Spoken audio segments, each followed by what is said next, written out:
All right, welcome to the next lesson, quote request. Now you've completed your initial contacts, you took a little break, and you've allowed your inbox to fill up with dealer emails. So you will notice that you will be receiving emails from salespeople and sales managers. That's totally fine. Later on, when we are negotiating, it's the actual sales manager who makes all the decisions on price and coming down on price. So it's good to have access to the sales manager. So totally fine. You may get 2 emails from each dealer, not all the time, but a lot of times you will. And at this point, we want to inquire if they have the vehicle you are looking for available on their lot, or coming soon is also fine. And at this point as well, these dealers will have been calling you, they will be texting you, you'll be ignoring those calls and texts. And usually those first emails are going to start off with something like, can you come in today? When can you come in? Can you come in tomorrow? When can you schedule an appointment to come in? So we just want to kind of push those requests for phone calls and coming in person to the side and just figure out if they have the car that we're looking for. And at this point, you can include the trim level that you're looking for, the specific model and trim level, and also if you have any specific color preferences. So an interaction for this first email would go something like this. Hello, I'm doing all my shopping from home. Do you have a, model of the car? And then available or coming soon, and then I prefer email communication, thanks. So we've just kind of, we know they've been calling, we know they're asking us to come in, so we're letting them know we're doing all our shopping from home and that we prefer email communication. So stop calling us, we're not going to answer. And at that point, they're going to respond back with yes, if they have the car, what colors they have available, or what if they have one coming soon, that might also work as well. And at that point, we're going to move on and proceed to actually requesting a quote. And I just want to reiterate, do not get sucked into a phone call with the dealership. They will definitely try to get you on the phone. They're calling you this whole time because they figure you're emailing me. You're probably going to answer the phone. You have your phone on you. Just ignore the call. Just ignore the call. All right, let's move on to the quote request. And I'm going to explain kind of what we're asking for and why we're asking for it. So first and foremost, we want a quote. We want them to please provide a quote for a 36-month lease with 36,000 miles. That is the standard lease, a 3-year lease with 12,000 miles per year. And regardless if that's what you end up finally leasing, you may want more or less mileage. We want to get all of our quotes for the standard lease because we're comparing multiple quotes from multiple dealers for the same car, and we want an apples to apples comparison. So we want them to all to have the same length of time and the same number of miles. So the numbers we're getting are easily comparable to each other.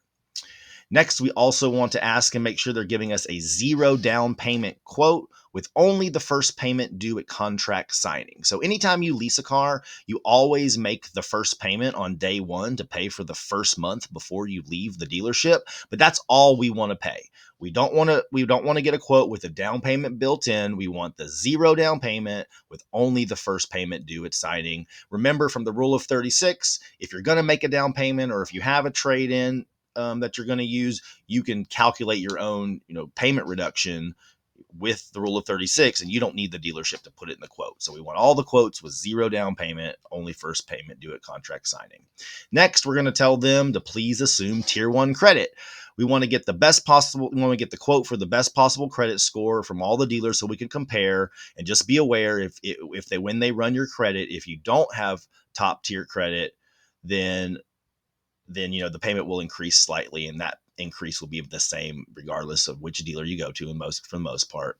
And then we also want them to provide us with the MSRP, not just the selling price of the car. We want to know what the sticker price from the manufacturer is. What's the MSRP? And we're going to use this in our calculations and quote evaluations that I'm going to teach you in the upcoming lesson. So it's very important that we get the MSRP. This will also show us if the dealership is trying to sell the car for over MSRP.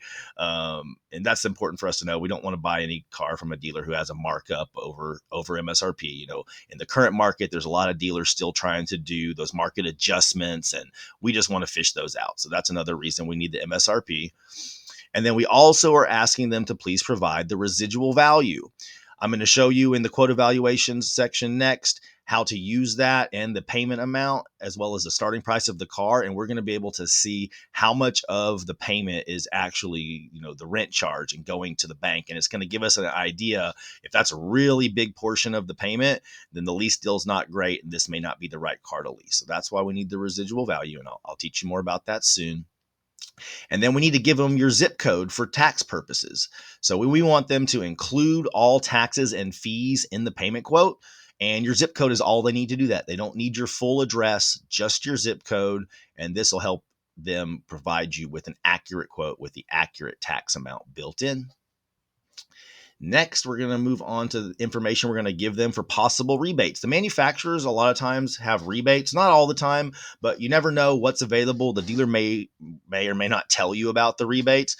So we want to give them the information they need, that if there is any rebates available, then they can know if you qualify or not. So first, you tell them what your profession is.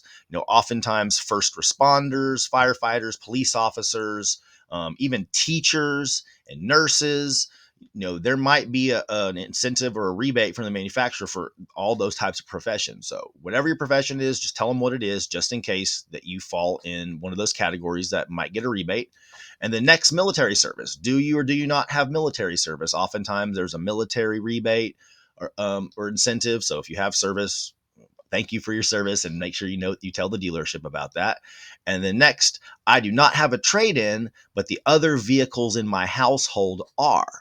So for the same reason for rebates, manufacturers often, they'll reward loyalty. So if you have their same brand car in your driveway right now and you're getting another one, you're a repeat loyal customer, let them know that, because you may get a loyalty rebate.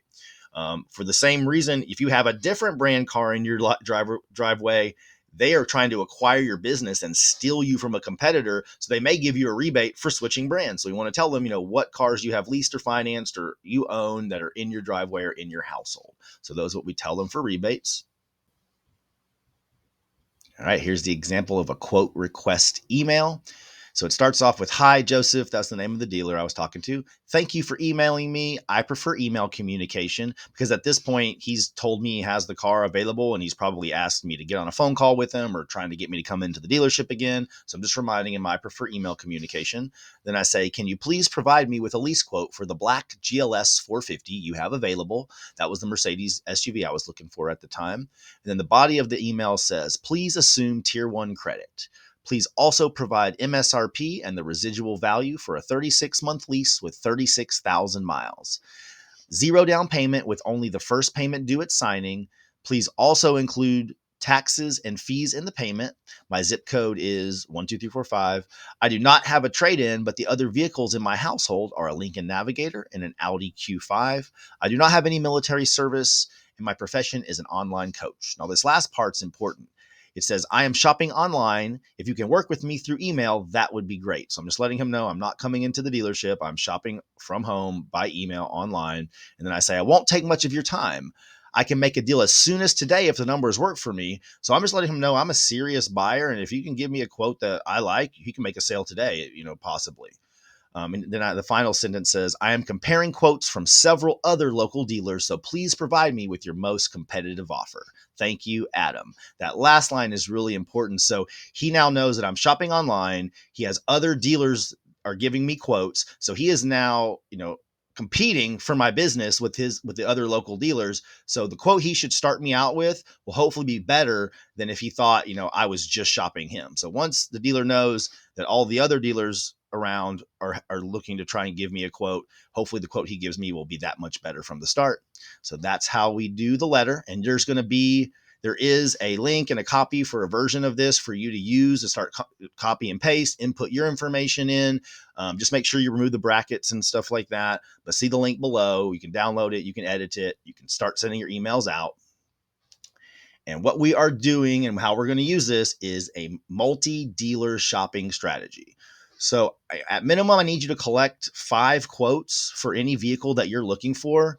And you may need to contact more dealers to get 5 quotes. So repeat that initial contact process, expanding your search area outward as far as you're willing to drive, and just do it again. And not all dealers are going to give you quotes, very easily. A lot of them will. Most are set up to sell cars this way, but any of them that don't or give you a hard time, just stop communicating with them. Stop communicating with dealers that will not provide you a quote.